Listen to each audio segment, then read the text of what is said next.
আসসালামু আলাইকুম। আমরা জানি ব্রিক ওয়াল করার পূর্বে ইটকে পানিতে ভিজিয়ে রাখতে হয় এবং ব্রিক ওয়াল শুরু করার 2 ঘন্টা পূর্বে ইটটিকে পানি থেকে উঠিয়ে তারপরে কাজে লাগাতে হয়।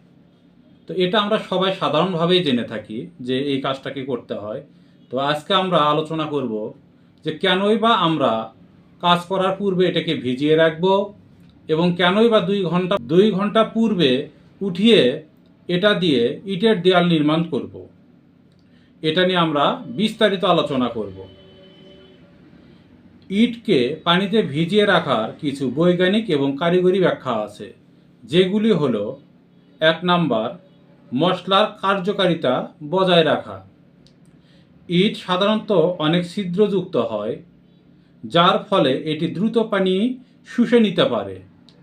যদি শুকনো ইট গাঁথনি কাজে ব্যবহার করা হয় তবে সেটি সিমেন্ট বালির মশলা থেকে পানি টেনে নেয়। মশলার পানির পরিমাণ কমে গেলে সিমেন্টের হাইড্রেশন প্রক্রিয়া বাধাগ্রস্ত হয়, ফলে মশলাটি তার শক্তি হারায়। এখানে একটা প্রশ্ন আসলো যে হাইড্রেশন নতুন একটি শব্দ। হাইড্রেশন কি? হাইড্রেশন হলো সিমেন্ট যখন পানির সংস্পর্শে আসে তখন এটি জমাট বাঁধতে শুরু করে এবং ধীরে ধীরে শক্তি অর্জন করে। এই পুরো প্রক্রিয়াটিকে হাইড্রেশন বলা হয়। 2 নাম্বার, সঠিক বন্ধন বা বন্ডিং। ইট যখন মশলা থেকে পানি শুষে নেয় তখন মশলাটি দ্রুত শুকিয়ে গুঁড়া হয়ে যায়। এর ফলে ইট এবং মশলার মধ্যে যে শক্তিশালী বন্ধন তৈরি হওয়ার কথা তা হয় না। ইট ভেজানো থাকলে মশলা দীর্ঘ সময় আর্দ্র থাকে এবং ইটের সাথে শক্তভাবে লেগে থাকে। 3.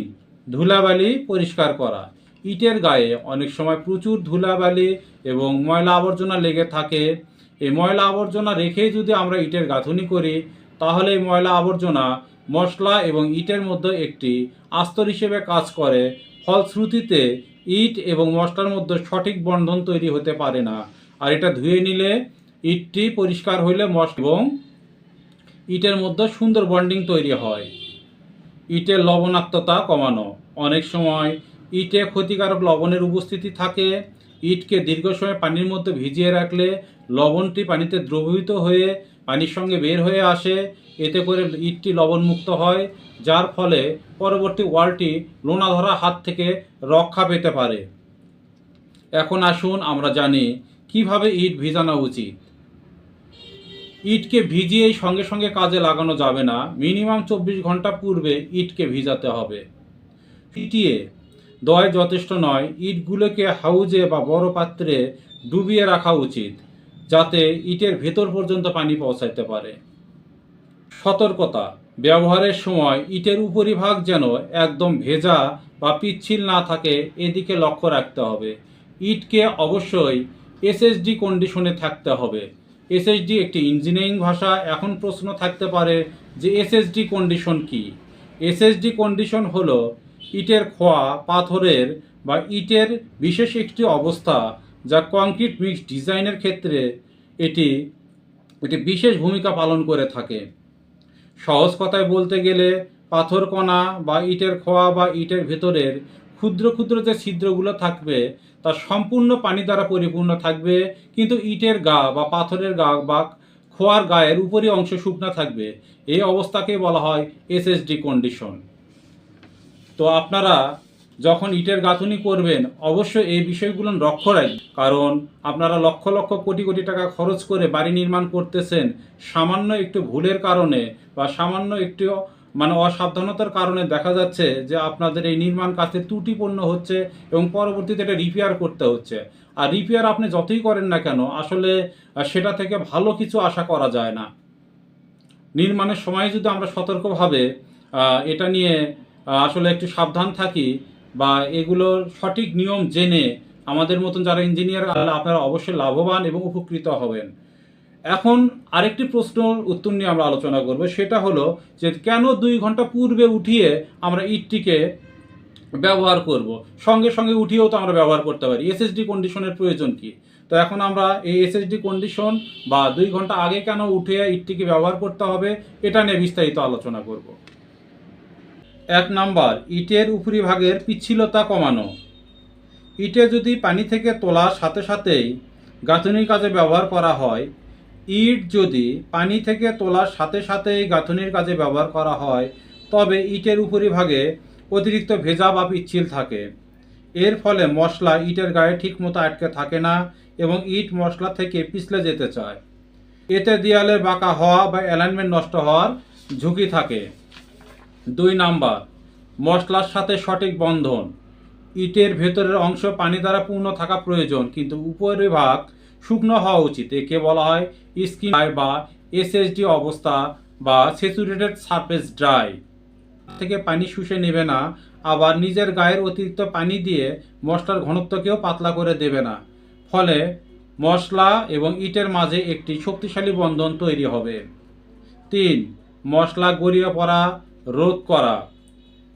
একদম ভেজা ইট ব্যবহার করলে মশলার ভেতরের সিমেন্ট এবং পানি ইটের গা বেয়ে নিচে গড়িয়ে পড়ে যেতে পারে, যাকে ব্লিডিং বলা হয়। এতে গাঁথনির জয়েন্টগুলো দুর্বল হয়ে পড়ে এবং দেখতেও নোংরা দেখায়। লোনা ধরা বা দাগ প্রতিরোধ। পানি থেকে তুলে কিছুক্ষণ খোলা বাতাসে রাখলে ইটের উপরিভাগের অতিরিক্ত পানি শুকিয়ে যায়। এতে ইটে থাকা লবণ সরাসরি দেয়ালের উপরে এসে আস্তর ফেলতে পারে না এবং লোনা ধরার সম্ভাবনাও কিছুটা অংশে কমে যায়।